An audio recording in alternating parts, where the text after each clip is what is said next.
গ্রামের লোকেরা কিছু হলে হুজুরের কাছে গিয়ে তাবিজ নিয়ে আসে। তাবিজ গায়ে দেওয়া কি শিরক? কোনোভাবেই তাবিজ গায়ে দেওয়া কি জায়েজ? একটু বলবেন। এই যে গ্রামের লোকেরা কিছু হলে হুজুরের কাছে তাবিজ নাই, এটা সবার জন্যই উপকার। তাবিজ কেউ তো ফ্রি নেয় না, ফ্রি নাই। কাজেই আপনারা জায়েজ হোক আর না জায়েজ হোক এই নিয়মটা চালু রাখবেন, আমাদের লাভ হবে। কিন্তু সুন্নত আপনাদেরকে অন্য জিনিস দেয়। তাবিজ কেন নেন? তাবিজ নেন বিপদ আপদের থেকে বাঁচার জন্য। বিপদ আপদ থেকে বাঁচা মানে এটা হলো স্পিরিচুয়াল থেরাপি। একটা তো হলো আমরা থেরাপি করি, চিকিৎসা করি। আমরা গায়ে ব্যথা হলে টিপে টুপে গরম পানি দিয়ে যেটা করে সেটাকে কি বলে? Physio therapy. আর এটাকে বলে স্পিরিচুয়াল থেরাপি, অর্থাৎ আমাদের আত্মাকে টিপে টুপে ব্যথা ট্যাথা সেরে জোরালো করা। আত্মার জোর হয় দুই ভাবে। গাছ, একটা গাছ আছে না, গাছের মূল জোর হলো শিকড়ে। যে গাছের শিকড় মজবুত সে গাছ তো ঝড়ে পড়ে না। আর যে গাছের শিকড় দুর্বল, ঝড়ের ভয় থাকলে কি দেওয়া লাগে? কি দিতে হয়? পেলা দিতে হয়। মাশাআল্লাহ।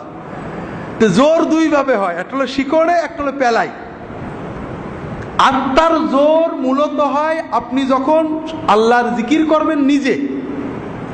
সকালে আপনি নামাজ পড়বেন, সকালের দোয়া সকালে পড়বেন, রাতের দোয়া রাতে পড়বেন। নবীজি যে দোয়া শিখিয়েছেন সেই দোয়ার জোর বেশি না আমরা যেটা বলি সেটা জোর বেশি?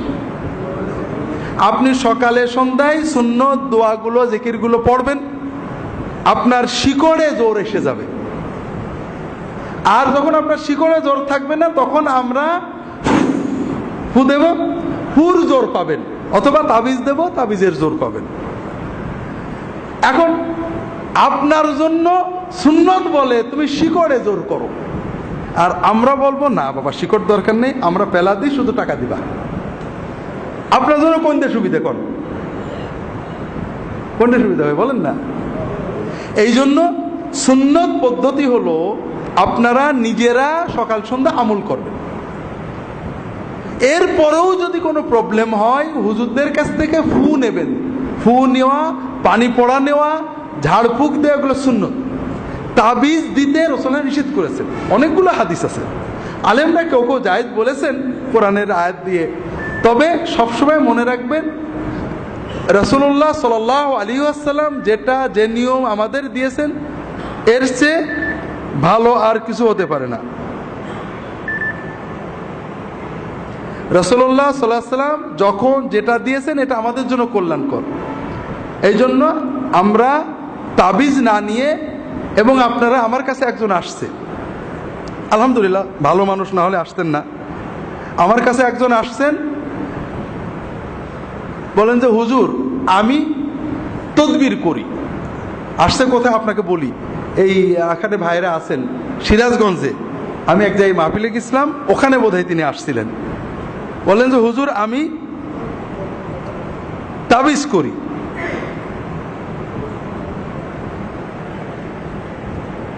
তদবির করি, আমার তদবিরে খুব ভালো কাজ হয়, কিন্তু ইন্টারনেট থেকে আপনার দুটো ভিডিও নামিয়ে তো আমি বিপদে পড়ে গেছি। হুজুর কি করব? বলেন দেখেন করবেন কি তো ক্লিয়ার। আলেমরা তাবিজ অনেকে জায়েজ বলেছেন, হাদিসে নিষেধ আছে। আপনি করলে ঘুরিয়ে ফিরে করবেন, বলেন না হুজুর আমি সুন্নত চাই, বলেন তাহলে পানি পড়া, তেল পড়া, ফু দিয়া এগুলো করবেন, তাবিজ দেবেন না। উনি একটা মজার কথা বলেছেন, হুজুর সবচেয়ে বেশি তদবির আছে এই স্বামী স্ত্রীর গোলমাল নিয়ে। কথা বোঝেননি? এগুলো বাস্তব কথা। সুন্নত কি বলে?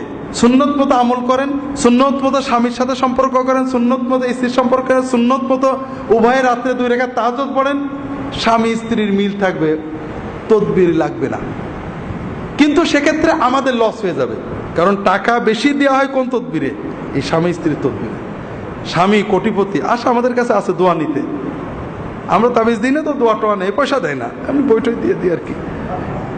তো এই জন্য তাবিজ আপনারা ব্যবহার করবেন না। বরং দোয়া ব্যবহার করবেন, নিজে দোয়া পড়বেন। এরপরেও কিছু যদি সমস্যা হয়, আলেম ওলামা নেককার বুজুর্গদের কাছ থেকে পানি পড়া নেবেন, তেল পড়া নেবেন, কালো জিরে মধু পড়ে নেবেন এবং ফু নিয়ে আসবেন, মাঝে মাঝে দিয়ে ফু নিয়ে আসবেন, নিজেরা আমল করবেন, ইনশাআল্লাহ অনেক বেশি উপকার হবে।